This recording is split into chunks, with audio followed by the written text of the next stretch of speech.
जब भी शनि साढ़े साथी के फास्ट फेज में कितना भी बढ़िया दिखने वाला अच्छा आदमी, सुंदर आदमी और मीठा मीठा बोलने वाला, आपको लोभ दिखाने वाला, आपको मैं ये दे दूंगा, स्वर्ग ले लूंगा, तारे ले आऊंगा, बिजनेस पार्टनर बना दूंगा या एनीथिंग, ये है ना कि ये जो शनि साढ़े साथी का मोमेंट मीन राशि का चलता है, चलेगा आने वाला समय में और भी पेचीदा। अभी जो आप बोल रहे हो कि 8 महीना पहले से मेरा संबंध बना, मीन राशि का शनि साढ़े साथी 1.5 साल से इम्पैक्ट इफेक्ट डाल रहा है और बड़े सारे मीन राशि के साढ़े साथी के दौरान बहुत लोगों का बहुत कुछ प्रॉब्लम हो गया। किसी का टांग टूट गया, 10 स्क्रू लगा लिया है, प्लेट लगा लिया है, किसी को कुत्ता काट लिया है, किसी को हनी भी काट लिया है, किसी को धोखा हो गया है, किसका बिजनेस बंद हो गया है, किसका दुकान बंद हो गया है। कल तक अमीर करोड़पति था, आज के डेट में नौकरी चला गया, उसका धंधा बंद हो गया, उसका बिजनेस बंद हो गया। लबरा लबरी का धोखा तो मत बोलो, ब्लैकमेलिंग का केस तो मत बोलो, सीवियर ब्लैकमेलिंग केस। और ये सारा कारण आपका माँ आपको बोली होंगी कि एक बार कुंडली दिखा दे बेटा, फिर निर्णय लेना। और याद रखना, मैं सबसे ज़्यादा फ्रॉम सिंह राशि से विगत 42 ईयर से शनि साढ़े साथी को ट्रैकिंग करते करते आ रहा हूँ और जानते हो इसमें सबसे ज़्यादा अगर कोई दुख कष्ट पीड़ा पाया तो मकर राशि। आप मेरा संजय G75 मकर राशि का चैनल में चले जाओ, फिर देखो कि क्या कष्ट है। मकर राशि में शनि साढ़े साथी लगा, शनि बाबा द्वादश में चले, लग्न में आए, अभी तृतीय में चल रहे हैं, उतर रहा है। अभी भी कई सारे इसी लबरा लबरी वाला केस, ब्रेकअप पैकअप वाला केस, कोई आत्महत्या कर देंगे, कोई आइसोलेशन है, कोई मतलब अपने को मार देंगे, जहर खा लेंगे। और सब के साथ यही हुआ था। पहले पहले उनका जो भी लबरा लबरी, नया मित्र, नया दोस्त, नया पार्टनर, सब मीठा मीठा बात बोल के उनके साथ उनका दिल जीते, उनको समझाए। क्योंकि इस समय देखो आपका IQ कम रहेगा, आपका इंटेलेक्ट कम रहेगा, आपका बुद्धि कम रहेगा, आपको गलत निर्णय शनि करवाएगा। और इस गलत निर्णय जब तक नहीं करोगे, पाप जब तक नहीं करोगे, पाप बढ़वाता है। इस समय बहुत सारे देखना मीन राशि वाले एवर्सन भी करवाते हैं, मकर वाले भी उस समय करवाए थे। तो ये होने का, और जब तक पाप नहीं होगा तब तक शनि पीटेगा कहाँ से। और जब शनि पीटेगा ना तो कहीं का रहने नहीं देता है। बड़े बड़े अरबपति, करोड़पति, ओडी और क्या क्या चलाने वाला और बिजनेसमैन, फैक्ट्री वाले आज रोड के किनारे आके बैठे हुए हैं और दिल्ली और रेडी लगा के बैठे हुए हैं।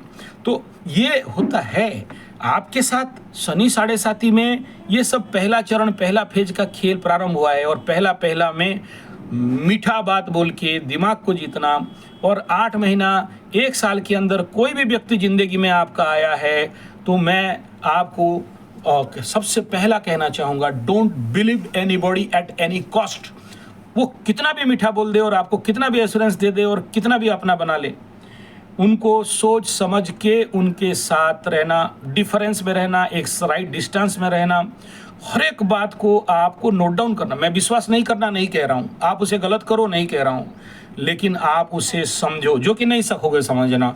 उतना IQ उस समय नहीं रहता है शनि साढ़े साथी के समय में। तो मैं इतना ही कहूँगा, सबसे फिर से आपको धन्यवाद देता हूँ कि आपका माँ का बात माने और मेरे से आज बात कर रहे हो। और मैं नहीं कह रहा हूँ कि वो लड़का खराब रहेगा, ऐसा नहीं कह रहा हूँ। वो तो तभी पता चलेगा जब उसका कुंडली देखेंगे, उसका कुंडली से पता चलेगा कि रियली व्हाट ही इज। अभी मैं आपके कुंडली से कह रहा हूँ क्योंकि आपका द्वादश स्थान में सुपर एक्टिवेटेड प्लैनेट बैठे हैं और उन्हीं का दशा अंतरदशा चल रहा है। और द्वादश स्थान विदेश का स्थान, तो विदेश पहुँच गए। दूसरा यह है कि द्वादश स्थान ध्वंस, प्रलय, बर्बाद, धोखा का भी होता है, तो वो एक्टिवेटेड है। तो बहुत ज़्यादा चांस है इस समय उस क्षेत्र से रिलेटेड आपके ज़िंदगी में कई सारे ऐसे घटनाएं घट सकते हैं। लेकिन याद रखना, पहले पता नहीं चलता है और उसके बाद जब घटना घटते हैं तो उस समय बहुत ज़्यादा दर्द और पीड़ा देता है। तो बेटा आप उस सभी सब्जेक्ट से आप बचे रहो, यही मेरा प्रार्थना है भगवान से, प्रभु से, कि आपको उस प्रकार का कोई झटका नहीं मिले। और सबसे बड़ा प्रॉब्लम क्या है, इस समय सबसे ज़्यादा मैलिफिक प्लैनेट का दशा अंतरदशा चल रहा है और ये ना जिंदगी में हर चीज़ से छुड़ाता है। देखो, केत छुड़ाए खेत, और केतु का दशा चले, अंतरदशा चले तो जीवन में ना बुद्धि होने नहीं देता है। मतलब देखो, इसका तो सर नहीं है, केतु का हेड नहीं है, हेडलेस प्लैनेट, तो ये इंटेलेक्चुअली कोई भी निर्णय सही से नहीं ले सकता है। तो आपका उसी एनर्जी चल रहा है, तो यू जस्ट नॉट डिसाइड कि मेरे को करना क्या है या नहीं करना क्या है। दिस इज कॉल्ड दिगहरा। दिगर में डायरेक्शनलेस, और जब डायरेक्शनलेस आदमी होता है तो कहीं भी कोई भी यूटिलाइज कर देता है ऐसे आदमी को। और जब कोई यूटिलाइज कर देता है तो जिंदगी में आगे चल के भयंकर धोखा खाएगा या फिर धोखा देगा। तो ईमानदारी से कह दूं, आप धोखा दे चुके हो। सेकंड फेज आपको धोखा खाने का संभावना है, गारंटी नहीं दे रहा हूं।